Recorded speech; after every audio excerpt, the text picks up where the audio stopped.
వినియోగం చేసుకుంటూ రాజ్యాంగబద్ధంగా చట్టబద్ధంగా అన్ని రూల్స్ పాటిస్తూ వీళ్ళందరినీ కూడా ఎగ్జామ్ పెట్టి ఇంటర్వ్యూలు పెట్టి వీళ్ళందరినీ కూడా మరి అపాయింట్ చేసుకొని వీళ్ళకి ఆనరోరియం ఇస్తే నిన్న రాత్రికి రాత్రి 2000 మంది ఉపాధ్యాయులను తొలగించారు. రేపు జాతీయ ఉపాధ్యాయ దినోత్సవం జరుపుతున్నాం. ఈరోజు 2000 మంది ఉపాధ్యాయుల నోట్లో మట్టి కొట్టింది రేవంత్ రెడ్డి ప్రభుత్వం. ఈ శాఖకు మంత్రి ఎవరో కాదు, సాక్షాత్తు ముఖ్యమంత్రే ఈ శాఖకు మంత్రి. ఈ అనాలోచిత చర్య వల్ల, ఈ కుట్రపూరితమైన చర్య వల్ల 2 లక్షల మంది ఎస్సీ విద్యార్థుల జీవితాలు రోడ్డున పడతాయి, వాళ్ళ కుటుంబాలు రోడ్డున పడతాయి.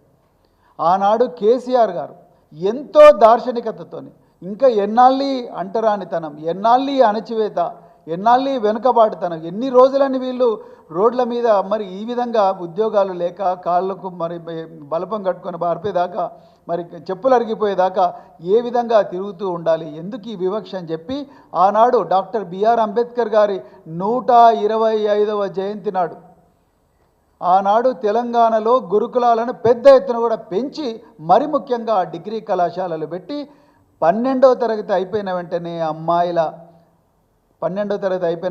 అమ్మాయిలకు పెళ్ళిళ్ళు అవుతున్నాయి. ఆ పెళ్ళిళ్ళు ఆపాలి, వాళ్ళకు కూడా మనందరి బిడ్డల్లాగానే మనందరి చెల్లెళ్ళలాగానే వాళ్ళకు కూడా కళలు కానీ అవకాశం ఉండాలి, కళలు నిజం చేసుకునే అవకాశం మనం ఇవ్వాలని చెప్పి ఆనాడు గురుకుల పాఠశాలను 300 నుంచి 1000 దాకా చేసుకొస్తే ఈరోజు మొత్తం కూడా కుప్పగొల్చిండు. ఈరోజు ఈ 2000 మందిని తీసేయడం వల్ల జరిగింది ఏదో ఇప్పుడు నష్టం జరిగింది అని నేను చెప్తా.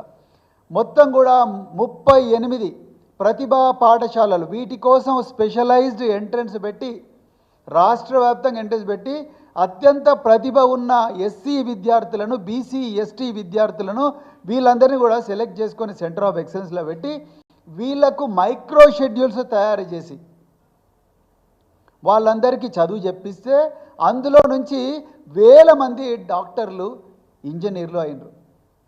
కానీ ఇలా వాళ్ళు డాక్టర్లు, ఇంజనీర్లు కాదు కదా, ఈరోజు ప్రభుత్వం చేసిన చర్య వల్ల వాళ్ళ పశువుల కాపర్లు అయ్యే పరిస్థితి ఉన్నది. ఇది వాస్తవం. 38 సెంటర్ ఆఫ్ ఎక్సలెన్స్లు ఒక్కసారికి క్లోజ్ అయిపోతాయి. వాళ్ళందరూ కూడా ఇలా రోడ్ల మీదకి వచ్చిండ్రు.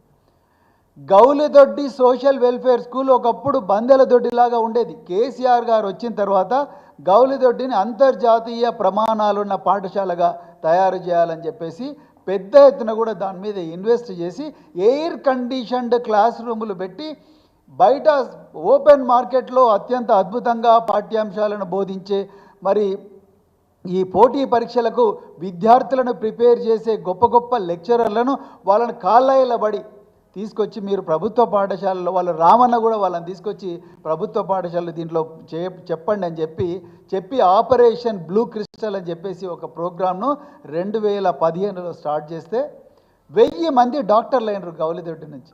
ఇలా గౌలిదొడ్డి అనేది మూతపడే ప్రమాదం ఉంది. మీరు నమ్ముతారో నమ్మరో, గౌలిదొడ్డిలోనే ఉపాధ్యాయులు సమ్మె చేసే పరిస్థితికి వచ్చింది. మరి రేవంత్ రెడ్డి ప్రమేయం లేకుండా జరుగుతుందా ఇది? అదేవిధంగా 24 క్రీడా పాఠశాలలు పెట్టడం జరిగింది. Handball, boxing, chess, judo, athletics, cricket, మహిళా క్రికెట్, పురుషుల క్రికెట్, ఇట్లా 24 క్రీడా అకాడమీలు పేద పిల్లల కోసం, ఎస్సీ పిల్లల కోసం పెడితే ఆ క్రీడా అకాడమీల నుంచి ఈరోజు ఉదయం నుంచి అవి బంద్ అయిపోయినాయి. ఆ పిల్లలు ఏడుస్తున్నారు.